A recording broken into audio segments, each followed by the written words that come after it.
sad to say, but it's not hard to kill somebody. You can kill somebody pretty easy if you have the mindset for it. March 15th, 1994, in Daytona Beach, Florida. How did you meet John Roberts? I met him at the bar. He gave me his phone number, and I called him up. It was later on, he seemed like an all right guy. Gary Ray claims at Roberts' house, something unexpected happened. I went to his house, and I walked to his living room. He said, there's some videos there. If you want to watch a video, watch a video. So I put one of the videos in.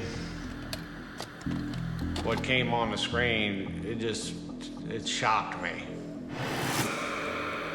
And I couldn't believe what I was seeing.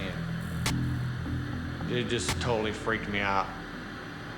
That video triggered a memory that I had blocked out of me being a little kid. The switch went on, and that was it. And I just snapped. Gary Ray Bowles has just killed his first victim, John Roberts. I guess it just opened up a monster. Allegedly spurring him onto a mission to kill. I was on a real adrenaline high. And from there on, it was just downhill rage. Savannah, Georgia. 7 weeks after the murder of John Roberts. The Savannah Golf and Country Club. It's an old Savannah institution. It's a very nice golf course on the east side of the city, and it's somewhat odd that we would get a call about a deceased person being there. It doesn't look like he had a heart attack, and things are not looking very good. Blood was noted coming from his mouth. He suffered a fair amount of trauma to the face and the head area. Something violent took place. Some other investigators arrived. 1 or 2 detectives and a patrol officer commented, "That looks like Milton Bradley." Milton Bradley was a World War II veteran from a distinguished family in Savannah. He was 72 years old. You can see some leaves and/or dirt protruding from his mouth. Dirt and leaves have been stuffed into his mouth, down into his throat, which just really filled it, literally. This is obviously somebody who has, for lack of a better term, a lot of issues. This was a lot of force. This was overkill. Detective Best hits the streets to search for witnesses who may have last seen the victim. Milton liked to go to happy hour. He had a very, very narrow little area of the world that he didn't stray from. And Milton would go to a bar called Faces. At the Faces Tavern, Detective Best learns that Milton Bradley had been seen with a mysterious man who just arrived in Savannah. There was this new guy in town. He said his name was Mike. Anyway, at some point, we started playing pool. And the game ended early because me and him wasn't getting along very well. He just seemed a little jittery or something. Something wasn't right. You could tell he was a hustler. He was there to see if he could hustle the older guys. One of the older guys at the bar that night, Milton Bradley. And when it was time for Milton to take his taxi home, this guy had apparently offered him a ride. The bartender asked me if I had a car, and I told him, yeah, I had a car. And he said, well, can you give this guy a ride? Why did you come out to that golf course? Well, I just got a bad vibe from the guy. He was an operator in the Navy, and he had spinal meningitis, I believe. And before you know it, he didn't even know who he was. Finally, he had a lobotomy, and he became like a little child. I don't think Milton understood anything that was happening. He apparently just thought he was getting a ride home. He may have even thought he was getting in a taxi for all that goes. Milton just really didn't understand his surroundings very well. He just started talking all crazy, and it just got real creepy. It just got to be I'm gonna this guy up, you know. Took him behind the shed, and I just beat the hell out of him.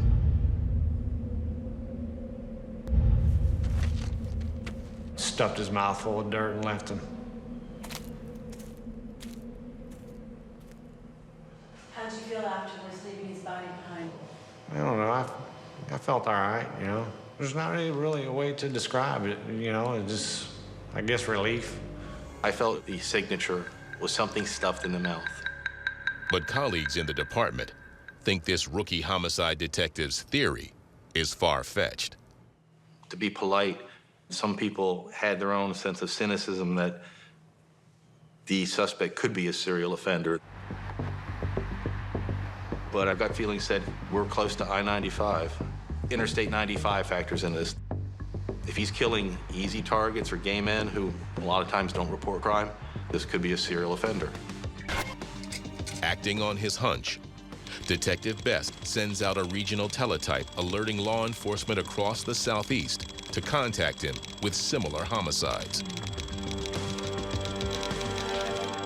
On May 25th, Major Tom Reeves with the Nassau County, Florida Sheriff's Department contacted me. He outlined a murder that they had, which had a lot of similarities. 130 miles south on I-95 in Nassau County, Florida, 2 weeks after Milton Bradley's murder, a man was found dead in his trailer, and something was stuffed in his mouth. This is it. That's it, it clicked right there. This is the lead, this is the person we're looking for. The detectives decide to bring the cases to the FBI. The FBI takes the lead. They connect the killings in Savannah and Nassau County to another unsolved murder 10 weeks earlier in Daytona Beach, Florida. We put the information out to the FBI. The information that we had gave him the name of Gary Ray Bowles.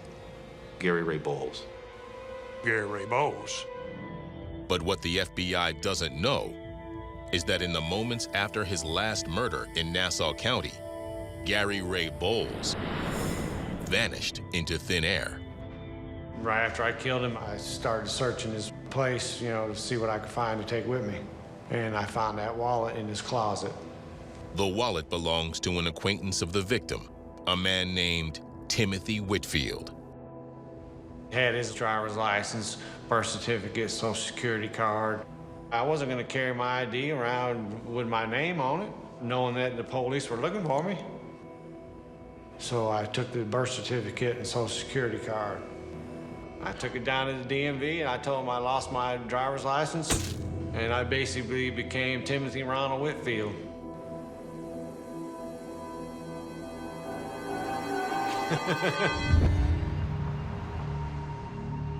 Eight months after the first killing, a Jacksonville resident goes missing. My birthday was that Friday, and we had made plans to meet at the Outback, and he never showed up. I went by his home, and the lights were on. My husband went through the window, and I was banging on the door. He opened it and started pushing me back. But I did get past him.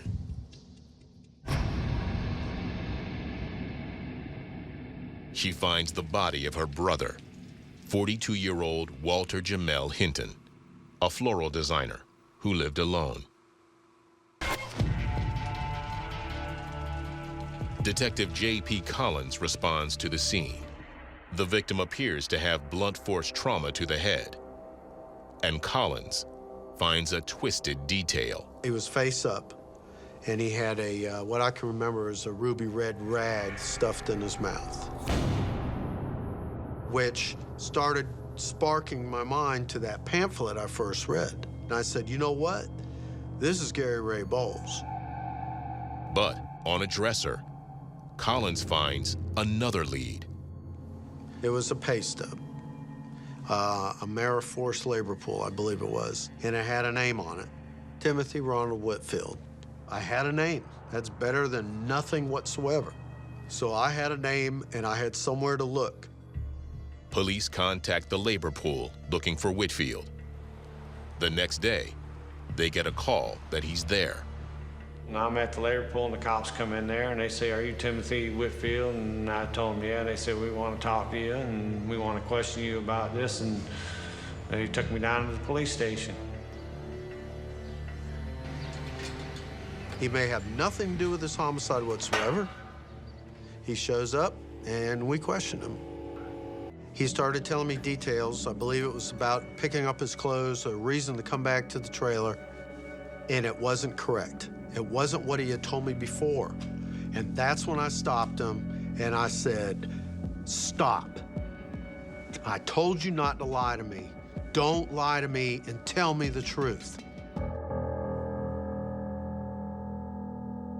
At that point, his demeanor changed drastically. He came forward, was about a foot from my face, and he says, "You want the truth? I'll tell you the truth. I'm Gary Ray Bowles. That's who I am, Gary Ray Bowles." He sunk down in the chair, and he said, "I'm glad it's over. I'm glad it's over." Gary Ray confesses not to 4, but to 6 murders.